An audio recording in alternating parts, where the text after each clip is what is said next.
मेरे प्रिय छात्रों नमस्कार। आज हम लोग एनसीईआरटी मैथ क्लास 10 प्रश्नावली 3.1 करेंगे। प्रश्नावली 3.1 में कुल 3 प्रश्न दिए गए हैं। सबसे पहले मैं आपको बता दूं, दो चर वाले रैखिक समीकरण युग्म होता क्या है।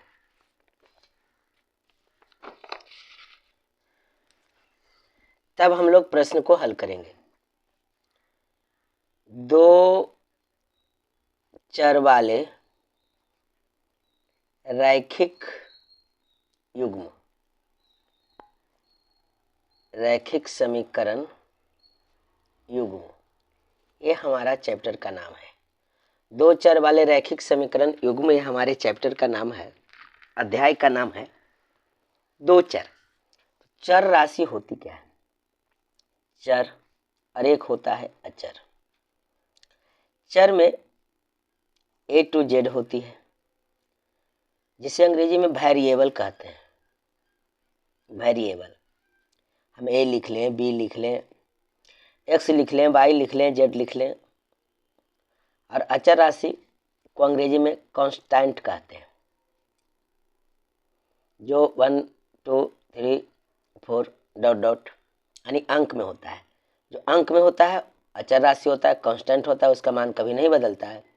जबकि जो वेरिएबल, आपको वर्ड से ही पता चल रहा है, वेरी करना मतलब बदलना, जिसका मान बदले, यानी अल्फाबेटिक होती है और न्यूमेरिकल होता है। अब रैखिक की क्या हो गई? रैखिक समीकरण को समझिए। रैखिक समीकरण,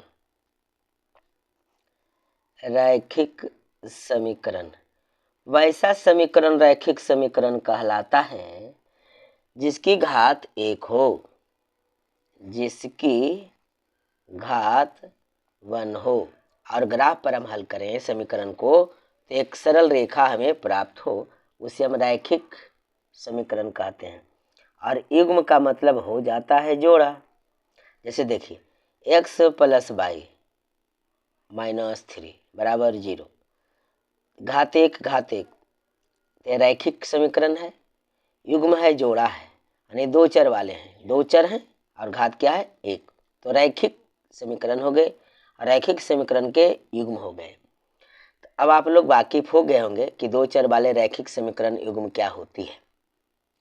3 जहाँ कांस्टेंट था और x और y हमारा वेरिएबल था, यानी चर राशि x और y है, और जो -3 है वो हमारा कांस्टेंट है, अर्थात अचर राशि है। तो अब हम लोग प्रश्न की ओर बढ़ते हैं। प्रश्न फर्स्ट कह रहा है, आफताब अपनी पुत्री से कहता है कि 7 वर्ष पूर्व मैं तुमसे 7 गुनी आयु का था। जहाँ पूर्व हो वहाँ वर्तमान समय में हम माइनस कर लेंगे। अगर हम वर्तमान समय को x मानेंगे तो 7 वर्ष पूर्व x - 7 हो जाएगी। अब से 3 वर्ष बाद मैं तुमसे केवल 3 गुनी आयु का रह जाऊंगा। इस स्थिति को बीजगणितीय एवं ग्राफीय रूपों में व्यक्त कीजिए। इस प्रकार के सवाल बोर्ड में श्योर 4 नंबर का आता ही आता है, यानी ग्राफीय विधि से हल करें।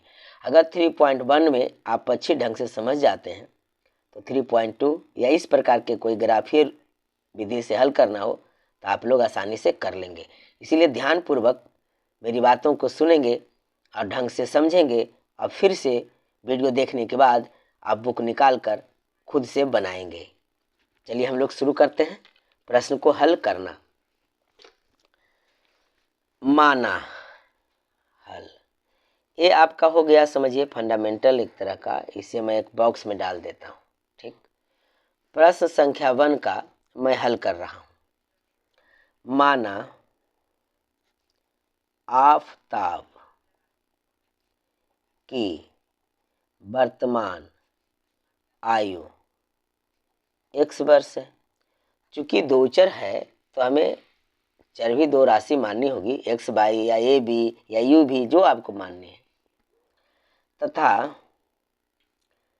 पुत्री की वर्तमान आयु y वर्ष मान लेते हैं। दो चर हो गई x और y के रूप में। अब सवाल कहता है प्रथम स्थिति में कि 7 वर्ष पूर्व, तो 7 वर्ष पूर्व जो है आफताब की आयु कितनी होगी? x-7 वर्ष। x-7 वर्ष होगी। मान लीजिए अभी मेरी उम्र 50 साल है, तो 7 वर्ष पूर्व हम होंगे 43 वर्ष का, यानी 50 में 7 को मैंने माइनस कर दिया। तथा उसकी पुत्री की आयु, पुत्री में भी तो 7 वर्ष घटाना पड़ेगा, यानी 22-7 वर्ष।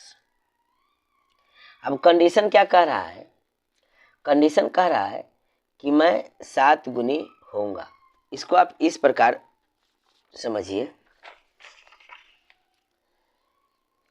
अगर मेरी उम्र 70 साल है, अब मेरी पुत्री की उम्र 10 साल है, मैं कहूँ कि मैं तुमसे 7 गुनी बड़ी हूँ, बड़े तो ही है, 10 7 70, 7 गुना बड़ा है, लेकिन मैंने बीच में साइन दे दिया बराबर का, तो क्या 70 बराबर 10 होता है? नहीं होता है।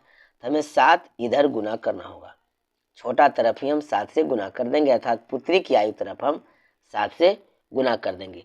कभी कभी आपसे मिसमाइंड यही होगा कि आप जो बड़े वाला उम्र के है उसी की ओर आप 7 से गुना कर देंगे, जो कि बिल्कुल गलत हो जाएगी। इस बात को आपको समझना होगा कि छोटा तरफ ही हम 7 से गुना करेंगे, क्योंकि हम बीच में बराबर का साइन दे दिए हैं और दोनों की उम्र को हम बराबर कर रहे हैं। तो 10 7 70 और 70 बराबर हो गई, तो 7 से गुना किधर करना होगा? पुत्री की तरफ। हम लोग यहाँ लिखेंगे प्रश्नानुसार, अर्थात प्रश्न से according to question. x-7 Aftab है और y-7 पुत्री है। अगर बीच में हम साइन देंगे तो बोला गया है कि मैं जो हूँ, यानी आफताब जो है, यानी x-7 जो है वह y-7 से 7 गुनी है। तो 7 को गुना इधर हम करेंगे, चूंकि छोटी है। हाँ, अगर 7 इधर गुना किए हैं तो अगर करना होगा तो मैं आफताब की ओर भाग 7 करूँगा तो भी बराबर होगा, बट्टा 7 कर लेता तो भी बराबर होता। लिखते हम x-7 बटा 7 बराबर y-7, तो भी हल करते तिरछा गुना होता तो 7 इधर जा करके ही गुना में आता। चलिए बात को मेरी समझ गए होंगे। मैं इसे जरा तोड़ लूँ और एक समीकरण के रूप में ले आऊँ। x-7 बराबर 7 पढ़ेंगे बाई बार 7 बाई घटाओ 7 7 49 हो गया। x-7 बाई बराबर माइनस का 49, -7 राइट साइड गया तो +7 हो गया। x-7 बाई बराबर 49 में से 7 चला गया, 7 6 42, 7 7 49, माइनस का 42 रहा, माइनस का 42 रहा। इसे मैं समीकरण 1 बना दूंगा। अब कहा तथा 3 वर्ष बाद बोला है, 3 वर्ष बाद, वर्तमान उम्र से 3 वर्ष बाद आफताब कितनी हो जाएंगे? आफताब हो जाएंगे x+3 और उसकी पुत्री हो जाएगी y+3। अगर हम बीच में साइन देते हैं तो आगे कहा गया है कि मैं तुमसे 3 गुनी हो जाऊंगी, यानी आफताब जो है पुत्री से 3 गुनी हो जाएगी। तो 3 इधर से ही गुना करना होगा और नहीं तो फिर 3 इधर भाग करना होगा। तो x+3 बराबर 3y+3 या 9 हो गया, क्योंकि इसे इससे गुना करना पड़ता है ना। तो x-3y, मैं पक्षांतर कर रहा हूँ, 3y को लेफ्ट साइड में ले आया, 9 राइट साइड में 9 है उसे लिख लिया मैंने कांस्टेंट को, अचर राशि को, और लेफ्ट साइड में जो अचर राशि था उसे मैंने राइट में भेज दिया, तो -3 हो जाएंगे क्योंकि लेफ्ट में प्लस में था। तो हमें प्राप्त हो गई x-3y बराबर 9 में से 3 गया तो 6। इसे हम समीकरण 2 का रूप दे देंगे। अब हमें क्या करनी है,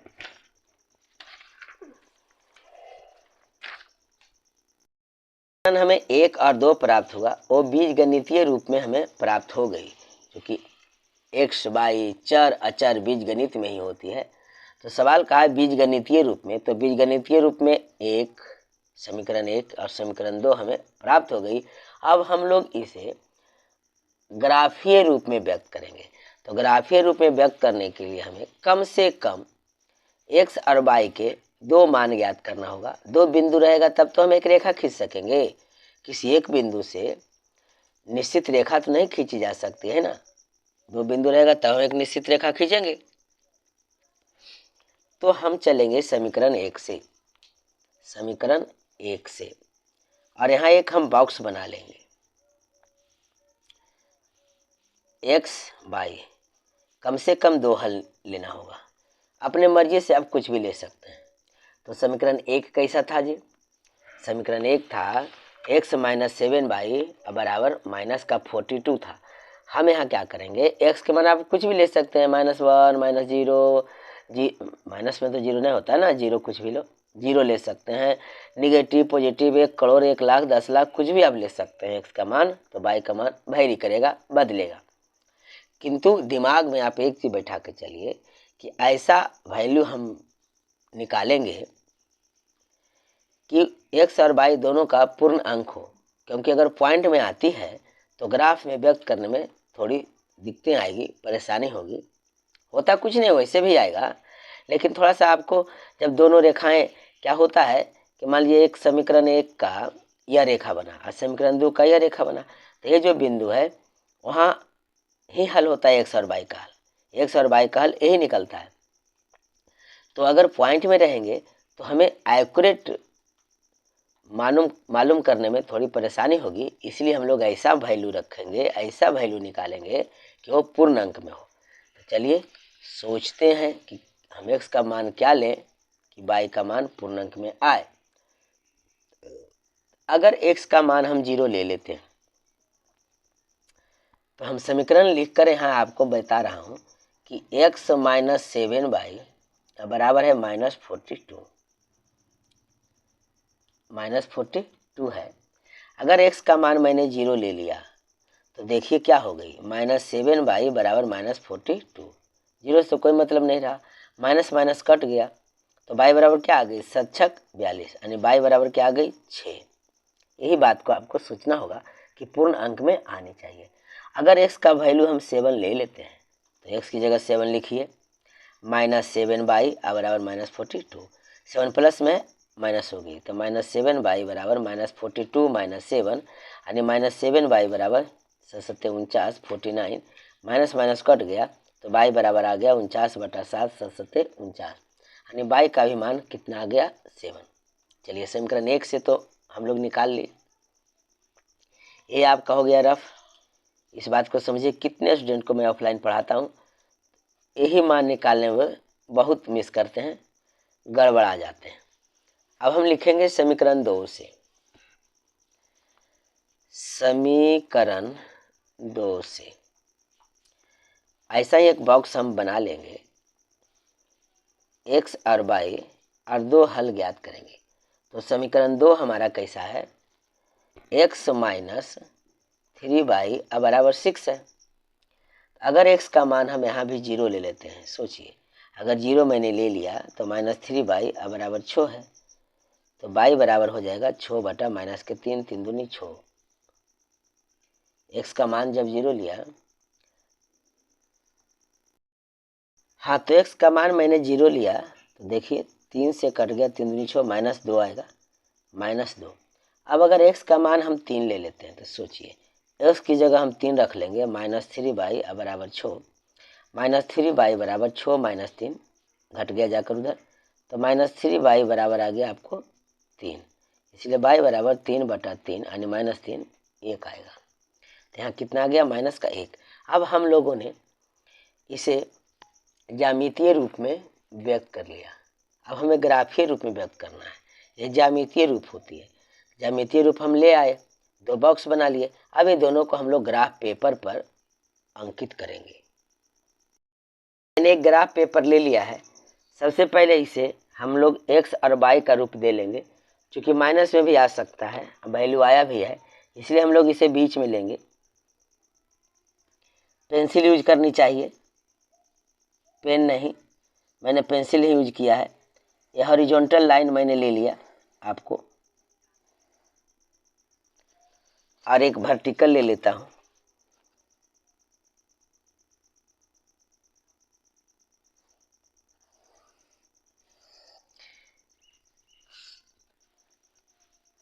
ये लाइन आपका x है, x डैश है, ये आपका y है और नीचे y डैश है। जहाँ दोनों लाइन मीटिंग कर रहा है इसे हम शून्य कहते हैं।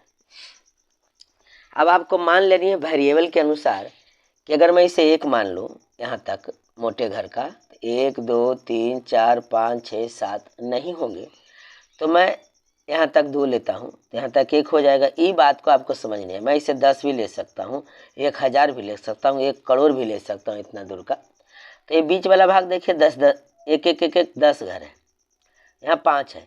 अगर मैं यहाँ 2 ले लूँ तो यहाँ 4 समझूंगा, यहाँ 6 समझूंगा, यहाँ 8 समझूंगा, यहाँ 1 है, यहाँ 2 है, तो यहाँ 3 है, यहाँ 4 है, तो यहाँ 5 है।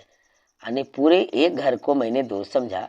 इसको जो छोटा सा मोटा लाइन पड़ता है उसे हम लोग 1 समझेंगे।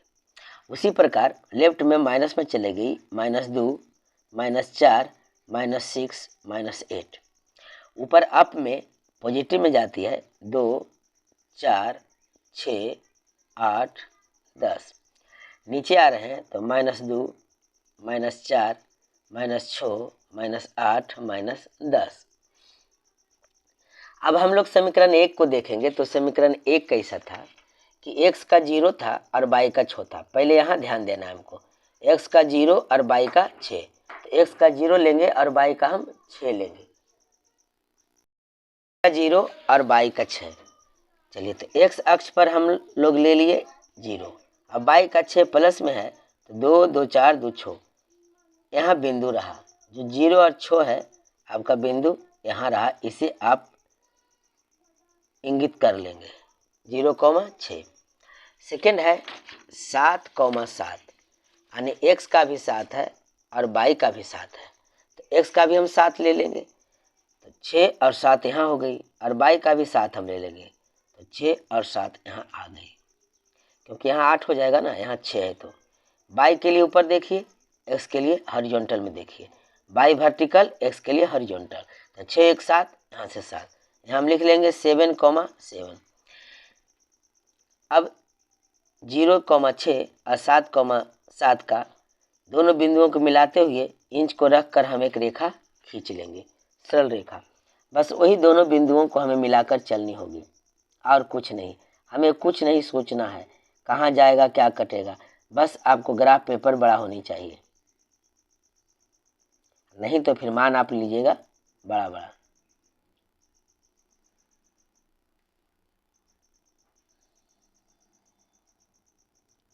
मैंने एक लाइन खींच लिया, इसके समीकरण का हम नाम दे देंगे, इस समीकरण का हम लोग नाम दे देंगे। समीकरण का नाम था x - 7y बराबर -42, x - 7y बराबर -42, x - 7y बराबर -42। ये समीकरण फर्स्ट हो गई। समीकरण 2 के लिए अब हम लोग रेखा खींचेंगे। तो समीकरण 2 में हम लोगों ने वैल्यू लाया था x का 0 और y का -2, x का 0 और y का -2, हम उस पॉइंट को ढूंढेंगे। x का 0 और y का -2 यहाँ आ गई, 0, -2। और सेकंड था x का 3 और y का -1, x का 3 और y का -1, x का 3 देखिए 2 1 3 और y का -1, तो यहाँ हो गई 3, -1। अब ये दोनों बिंदुओं को मिलाते हुए हम एक रेखा खींच देंगे, दोनों बिंदुओं को मिलाते हुए हमें रेखा खींच देंगे। तो बस अकॉर्डिंग टू क्वेश्चन हमें कहा गया था कि ग्राफीय रूपों में व्यक्त करें। बस जो सेकेंड लाइन मैंने खींचा उसके इक्वेशन को हम लोग लिख लेंगे। सेकेंड इक्वेशन था x - 3y बराबर 6, x - 3y बराबर 6 था, x - 3y बराबर 6। तो फर्स्ट क्वेश्चन हम लोगों ने 3.1 का सोल्व किया। मिलते हैं नेक्स्ट वीडियो में सेकेंड क्वेश्चन के साथ।